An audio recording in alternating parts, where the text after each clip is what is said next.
Hello everyone, स्वागत है आप सभी का मेडिक्सा स्टडीज के ऑनलाइन प्लेटफॉर्म पे। अभी तक अपन ने एक वाइटल साइन का कंप्लीट टॉपिक है वो डिस्कशन कर चुके हैं। ठीक है, तो वाइटल साइन का टॉपिक अपना लास्ट क्लास के अंदर कंप्लीट हो चुका था और आज की इस क्लास के अंदर अपन डिस्कस करेंगे। एक टॉपिक है, काफ़ी कॉमन टॉपिक है, काफ़ी कॉमन देखे जाने वाली प्रॉब्लम्स है, जिसका नाम है पोस्चुरल हाइपोटेंशन या ऑर्थोस्टैटिक हाइपोटेंशन। ऑर्थोस्टैटिक या पोस्चुरल हाइपोटेंशन क्या होता है कि पोस्चर चेंज करने के साथ में अगर आपको हाइपोटेंशन हो रहा है, ठीक है, तो उसको अपन बोलते हैं हाइपोटेंशन। जैसे लाइन डाउन पोजीशन से स्टैंडिंग पोजीशन और स्क्वाटिंग पोजीशन के अंदर आप पोजीशन चेंज कर रहे हैं, ठीक है, तब अगर आपको हाइपोटेंशन हो रहा है उसको अपन बोलते हैं ऑर्थोस्टैटिक हाइपोटेंशन। ठीक है, तो होता क्या है ऑर्थोस्टैटिक हाइपोटेंशन या पोस्चुरल हाइपोटेंशन। तो सबसे पहले बात करते हैं कि पोस्चुरल हाइपोटेंशन को ऑर्थोस्टैटिक हाइपोटेंशन के नाम से भी है वो जाना जाता है, also known as orthostatic hypotension.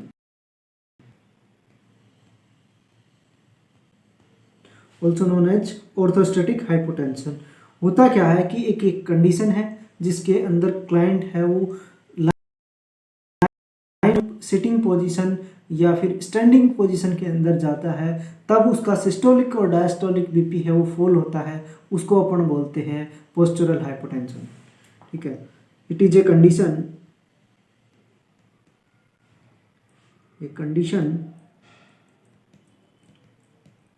in which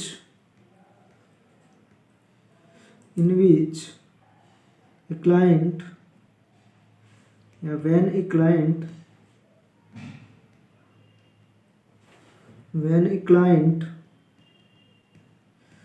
change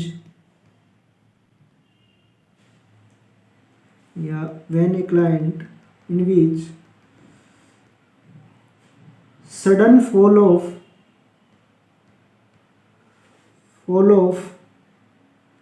blood pressure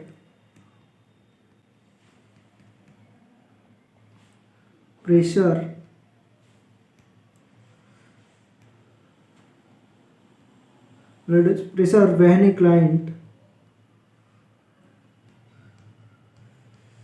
change position from lying down to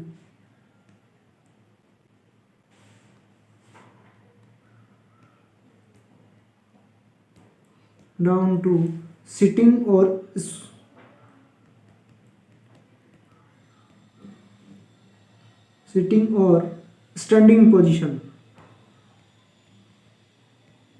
standing position।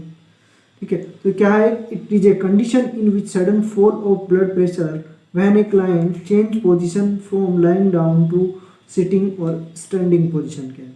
यानी कि स्टैंडिंग और सिटिंग पोजीशन के लाइन डाउन पोजीशन से अगर पोजीशन चेंज हो रही है, उस टाइम अगर पेशेंट का सिस्टोलिक एंड डायस्टोलिक बीपी है वो फॉल हो रहा है, उसको अपन बोलते हैं पोस्चुरल हाइपोटेंशन। ठीक है, नेक्स्ट बात कर लेते हैं कि कितना बीपी है वो फॉल, इसको पोस्चुरल हाइपोटेंशन है वो बोलते हैं।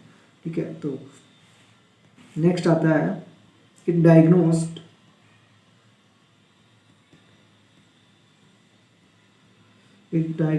when BP fall,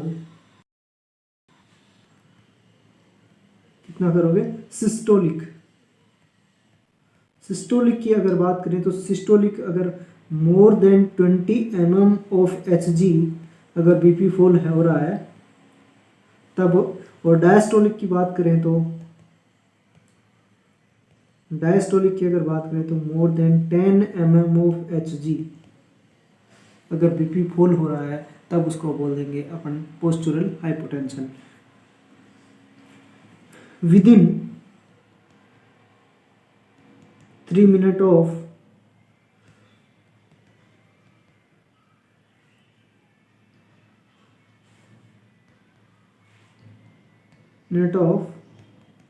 change position,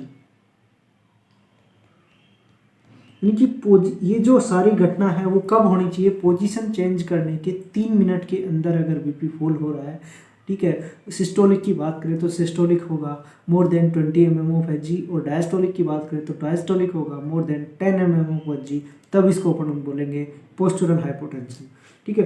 postural hypotension के अंदर होता क्या है कि जैसे ही क्लाइंट है वो लाइन डाउन पोजीशन में है, ठीक है, तो बॉडी है वो रिलैक्स है, अपर एक्सट्रीमिटीज के अंदर भी है वो प्रॉपर सप्लाई हो रही है, और लोअर एक्सट्रीमिटीज़ के अंदर भी प्रॉपर सप्लाई हो रही है, और एक हार्ट है वो रेस्टिंग कंडीशन के अंदर है, वो अपना स्ट्रोक वॉल्यूम मेंटेन करके रखता है, ठीक है। नेक्स्ट बात करें कि जब क्लाइंट है वो अपना पोस्चर चेंज करेगा, तब है वो ब्लड क्या करेगा कि ब्लड की ग्रेविटी के कारण है वो ब्लड की पुलिंग होगी लोअर एक्सट्रीमिटीज़ के अंदर, और कितना एक्सट्रीमिटीज़ के अंदर है वो पुलिंग हो जाएगी, 600 से 700 ml है वो अपर एक्सट्रीमिटीज़ के अंदर है वो ब्लड कम जाएगा, ठीक है। 600 से 700 ml अगर ब्लड कम जा रहा है, ठीक है, तो उसकी वजह से क्या होता है कि अपर एक्सट्रीमिटीज़ को सप्लाई कम होगी, अपर एक्सट्रीमिटीज़ को सप्लाई कम होगी, तब है क्या देखने को मिलेगा कि वीनस रिटर्न कम आएगा, वीनस रिटर्न कम होगा, ठीक है, तो वेंट्रिकुलर फिलिंग कम होगी, वेंट्रिकल होगी, ठीक है, तो क्या होगी, स्ट्रोक वॉल्यूम है वो हार्ट है वो मेंटेन नहीं कर पाएगा, या स्ट्रोक वॉल्यूम है वो कम होगी, और जैसे ही स्ट्रोक वॉल्यूम कम हुई तो अपर एक्सट्रीमिटीज के अंदर जैसे कि ब्रेन है उसको सप्लाई कम जाएगी, सप्लाई कम जाएगी तो क्या देखने को मिलेगा आपको, सेरिब्रल इस्चीमिया देखने को मिलेगा। सेरिब्रल इस्चीमिया हुआ उसके बाद में आपको क्या देखने को मिलेगा, सेरिब्रल इस्चीमिया से गिडीनेस हो गया, वर्टाइगो हो गया, ब्लैकआउट हो गया, फॉल डाउन, ऐसी कंडीशन है वो आपको देखने को मिलेंगी। तो इसकी पैथोफिजियोलॉजी में आपको है वो राइट डाउन है वो करवा देता हूँ कि होता क्या है। सबसे पहले pathophysiology,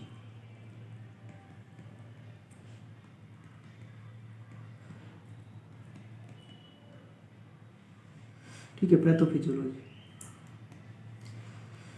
when client change position from lying down to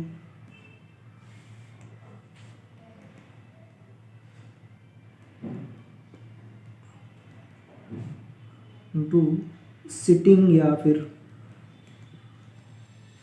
standing,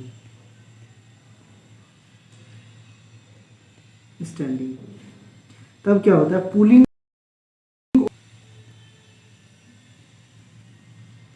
of blood into lower extremities,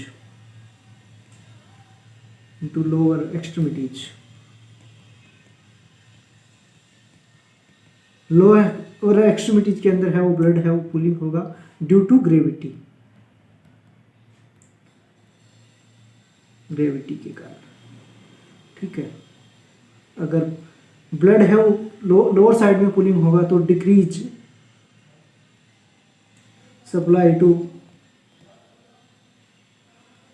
upper extremities,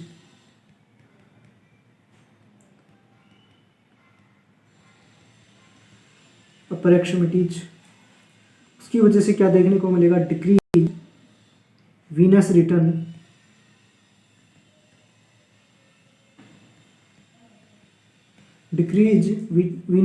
है वो कम आएगा, ठीक है। वीनस रिटर्न है वो कम आएगा तो decrease ventricular filling,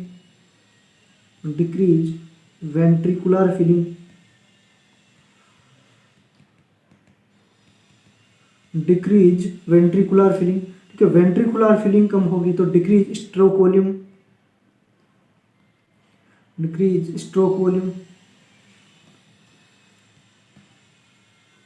stroke volume है वो कम होगी, तब क्या होगा कि decrease supply to the upper extremities,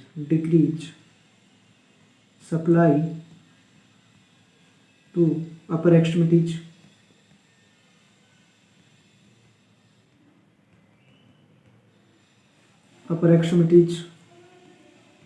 ठीक है। अपर एक्सट्रीमिटीज जैसे कि ब्रेन, ठीक है, ब्रेन को सप्लाई कम होगी, ठीक है। उसके बाद में है वो क्या देखने को मिलेगा, सेरिब्रल इस्चीमिया,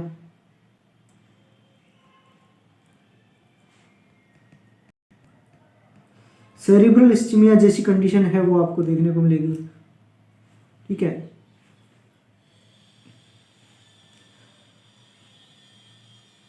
सेरिब्रल इस्चीमिया के बाद में आपको क्या देखने को मिलेगा, जैसे ही इस्चीमिया हुआ वैसे ही होगा, ठीक है, फॉल डाउन, ब्लैकआउट, ठीक है, वर्टाइगो, गिडीनेस, ब्लैकआउट,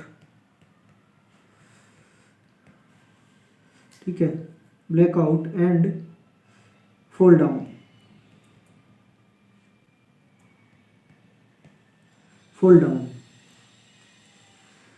ठीक है।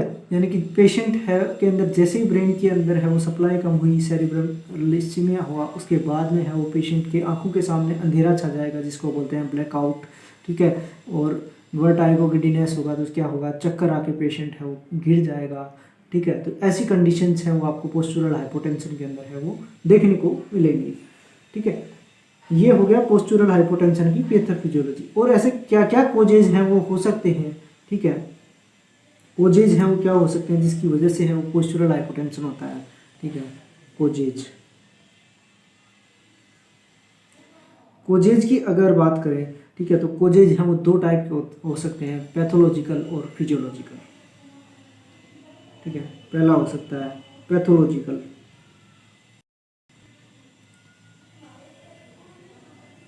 और फिजियोलॉजिकल,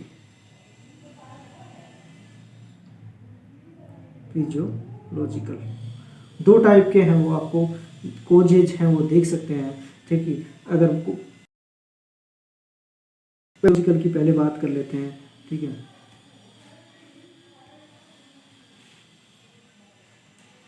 फिजियोलॉजिकल के अंदर अगर बात करें तो इसके जैसे एग्जांपल की अगर बात करें तो वो आ गया stress,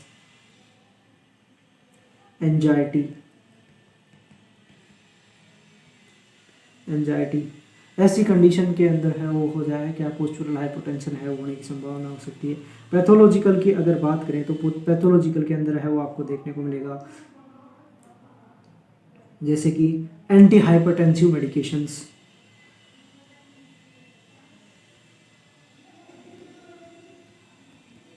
anti hypertensive medication, diuretics,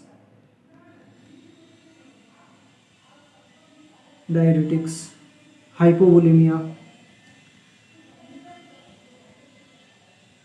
ठीक है। हाइपोवोलेमिया किसी भी कंडीशन की वजह से हो सकता है, डिहाइड्रेशन की वजह से, स्टूल, ठीक है, डायरिया, वोमिटिंग, या और भी कोई भी पैथोलॉजिकल कंडीशन हो सकती है जिसकी वजह से क्या हो सकता है, हाइपोवोलेमिया होना चाहिए, ठीक है। हाइपोवोलेमिया होगा, ठीक है, तो क्या होगा, सप्लाई है वो वैसे कम हो जाएगी, तो होने के ज़्यादा चांसेस हैं हो जाते हैं, ठीक है। ऐसे कुछ हैं बेसिक कोज हैं वो मैंने आपको बता दिए, ठीक है।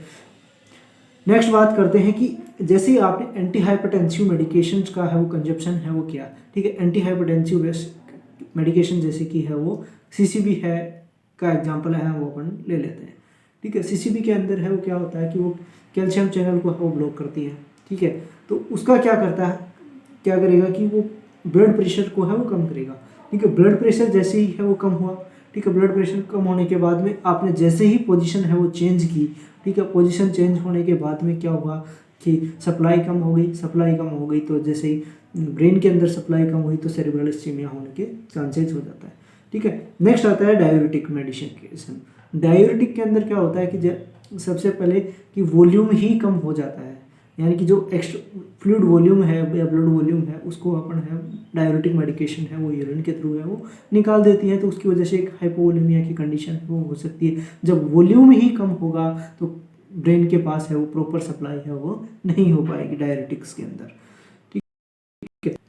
अब काफ़ी लोगों के मन में एक डाउट आ रहा होगा कि बेसिकली तो क्या होता है कि सभी खाते हैं हाइपरटेंसिव मेडिकेशंस और डायूरेटिक्स हैं वो सारी कंडीशंस के अंदर है वो लेते हैं, ठीक है। तो वहाँ उनको है वो क्यों नहीं होता, कुछ सेलेक्टेड कैंडिडेट को ही पोस्चुरल हाइपोटेंशन है वो क्यों होता है, या फिर डायूरेटिक हाइपोवोलेमिया भी है वो काफ़ी कैंडिडेट को हो सकता है, ठीक है। या फिर स्ट्रेस एंजाइटी भी बहुत से लोगों को हो सकता है, तो उन सभी कैंडिडेट्स को है वो क्या हो सकता है, पोस्चरल हाइपोटेंशन है वो नहीं होता है, कुछ सेलेक्टेड कैंडिडेट को ही होता है।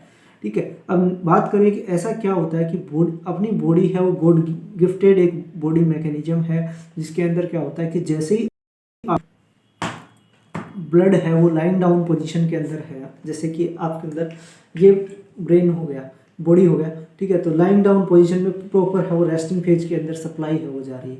अब जैसे ही आपने क्या किया, वो किया आपने पोजीशन चेंज की, तो ब्लड का पुलिंग है वो किधर हो गया, लोअर एक्सट्रीमिटीज के अंदर हो गया। ठीक है, जैसे ही ब्लड का लोअर एक्सट्रीमिटीज के अंदर, तो बॉडी के अंदर दो मैकेनिज्म है वो काम करते हैं। पहला मैकेनिज्म होता है कार्डियक मैकेनिज्म या कार्डियक कंपनसेशन या कार्डियक रेस्पॉन्स भी है वो उसको बोल सकते हैं। ठीक है, तो कार्डियक रेस्पॉन्स है वो अपनी हार्ट रेट है वो बढ़ाए या फिर अपनी स्ट्रोक वॉल्यूम है वो बढ़ाए और उसको है वो मेंटेन करे, जो भी सप्लाई कम हो रही है उसको मेंटेन है वो करे। तो ये तो हो गया कार्डियक रेस्पॉन्स। ठीक है, दूसरा आता है वेस्कुलर रेस्पॉन्स। अब वेस्कुलर रेस्पॉन्स में क्या होता है, जैसे ही ब्लड है वो लोअर एक्सट्रीमिटीज के अंदर पुलिंग हुआ, तो जो वेसल्स हैं वो क्या होती हैं, वेजो कॉन्स्ट्रिक्शन करती हैं या स्क्वीज करती हैं अपने आप को, जिससे ब्लड है वो अपर एक्सट्रीमिटीज के अंदर है वो जाए। ठीक है, तो वो क्या हो जाता है, वेस्कुलर रेस्पॉन्स की वजह से है वो मेंटेन हो जाता है, यानी कि जैसे ही ब्लड के अंदर है वो वेस्कुलर की तरफ वेसल्स के अंदर है वो ब्लड की पुलिंग हुई, तो तुरंत है वो क्या करती है, वेसल्स हैं वो कॉन्ट्रैक्ट करती है या फिर स्क्वीज करती हैं, जिसकी वजह से कि जैसे ही नीचे लोअर एक्सट्रीमिटीज के अंदर स्क्वीजिंग हुई या फिर वेजो कंस्ट्रक्शन हुआ, तब है वो क्या हो सकता है, लोअर एक्सट्रीमिटीज के अंदर स्क्वीजिंग हुआ, तब ब्लड है वो अपर आया और प्रॉपर वेंट्रिकुलर फीलिंग हुई। प्रॉपर वेंट्रिकुलर फीलिंग होगी तो प्रॉपर स्ट्रोक वॉल्यूम मेंटेन होगा, प्रॉपर स्ट्रोक वॉल्यूम मेंटेन होगा तो प्रॉपर सप्लाई है वो ब्रेन तक है वो जाएगी। तो बेसिकली जो मैकेनिज्म है वो हो जा मेंटेन है वो कर लेता है।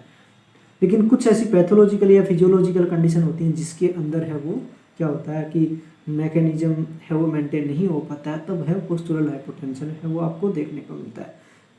ठीक है, नेक्स्ट बात करते हैं इसकी मैनेजमेंट की, या फिर बात कर लेते हैं, लिख देता हूँ मैं आपका mechanism of body.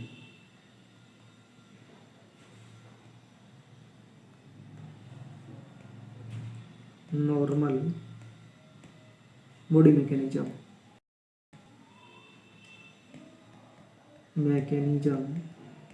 To prevent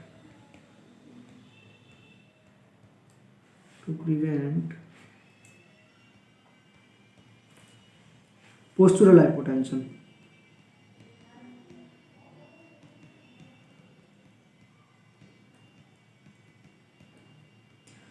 ठीक है, तो पहला आता है वो आता है कार्डियक रेस्पॉन्स।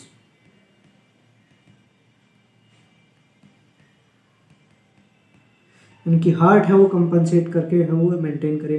दूसरा आता है वेस्कुलर रेस्पॉन्स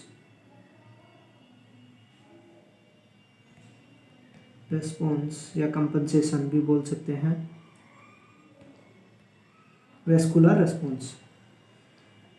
ठीक है, ये हो गए नॉर्मल मैकेनिज्म जो कि है वो आप बॉडी है वो मेंटेन करती है, जिसकी वजह से पोस्चरल हाइपोटेंशन नहीं होता है।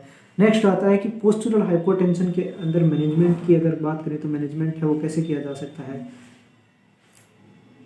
सबसे पहले बात करते हैं रूटीन मैनेजमेंट की। मैनेजमेंट या ट्रीटमेंट, सबसे पहले है वो क्या करना है, पेशेंट को है वो अवॉइड करना है। जैसे ही पेशेंट है वो अपनी पोजीशन चेंज करता है या उठता है, उसके बाद सडन वॉकिंग है वो ना करे।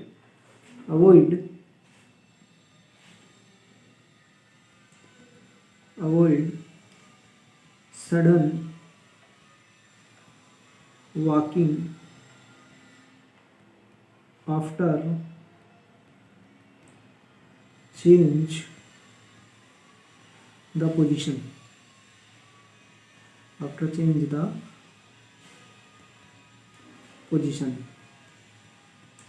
यानी कि पोजीशन चेंज करने के बाद में हर सडन है वो वॉक है वो नहीं, वो बेड से है वो खड़ा नहीं हो, थोड़ा टाइम है वो उसके बाद बैठा रहे, उसके बाद में है वो पेशेंट है वो खड़ा है। नेक्स्ट आता है कि जो ऐसी मेडिकेशंस हैं वो जो ऐसे इफेक्ट दिखा रही हैं उनको है वो डे टाइम में अवॉइड करके है वो नाइट टाइम में है वो यूज किया जाए। ठीक है, तो दीज मेडिकेशन मेडिकेशन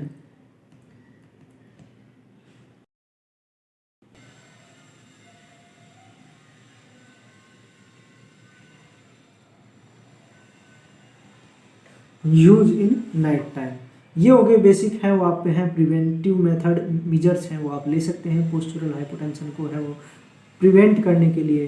ठीक है, नेक्स्ट बात करते हैं कि ऐसे कौन कौन से कॉम्प्लिकेशन हो सकते हैं पोस्चरल हाइपोटेंशन से। तो कॉम्प्लिकेशन ऑफ पोस्चरल हाइपोटेंशन,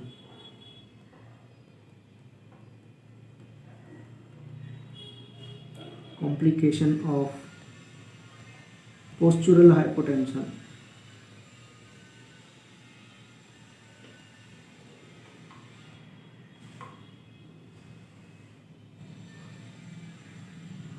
ठीक है, तो क्या क्या हो सकता है। तो सबसे पहले बात करें तो इंजरी है वो हो सकती है।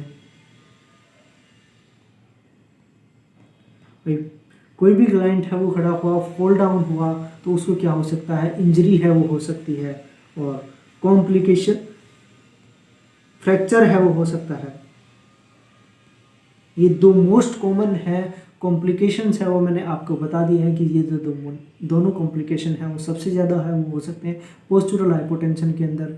ठीक है, तो आपको ये अपन ने complete about the postural hypertension है वो जान लिया है कि कैसे क्या पोस्चरल हाइपोटेंशन होता है, क्या कंडीशन होती है, कब इसको पोस्चरल हाइपोटेंशन बोल सकते हैं, यानी कि नॉर्मल कितना बीपी होल है वो होना चाहिए पोस्चरल हाइपोटेंशन के लिए। तो और इसकी पैथोफिजियोलॉजी है वो मैंने आपको बता दी। और उसके बाद में है क्या क्या इसके लिए प्रिवेंटिव मेजर्स हैं वो ले सकते हैं। और जो नॉर्मली बॉडी है वो इसको प्रिवेंट करने के लिए वो क्या है वो कंपनसेट करती है या कौन कौन से रेस्पॉन्स है वो बॉडी दिखाती है वो अपन ने जान लिए। कॉम्प्लिकेशंस हैं वो जान लिए और कोजेज हैं वो जान लिए। तो ऐसे तमाम चीज़ें हैं वो पोस्चरल हाइपोटेंशन के बारे में अपन डिस्कस कर चुके हैं। ठीक है, तो अभी तक आपने चैनल को लाइक नहीं किया, सब्सक्राइब नहीं किया तो सब्सक्राइब कर लें एवं सभी को शेयर कीजिए जिससे कि क्लास का फ़ायदा सभी को मिल सके। और क्लास को अभी तक लाइक नहीं किया तो आप किसका वेट कर रहे हैं, सबसे पहले लाइक कीजिए, उसके बाद चैनल को हम सब्सक्राइब करें एवं सभी को शेयर ज़रूर कीजिए जिससे कि है वो क्लास का फ़ायदा है वो सभी को मिल सके। और हमारे व्हाट्सएप ग्रुप चैनल के अंदर है वो ज्वाइन होने के लिए वीडियो के डिस्क्रिप्शन बॉक्स में है वो आपको व्हाट्सएप चैनल का लिंक है वो मिल जाएगा, जहाँ से आप जाके व्हाट्सएप चैनल को है वो ज्वाइन कर सकते हैं। वहाँ पे आपको तमाम इंफॉर्मेशंस हैं वो मिलती रहती हैं और वीडियो की लिंक भी है वो वहाँ से आपको मिलती रहेगी। तो आप जाके व्हाट्सएप चैनल को है वो ज्वाइन कर सकते हैं। आज के लिए इतना ही, बने रहिए मेडिक्स स्टडीज के साथ में। Okay, thank you.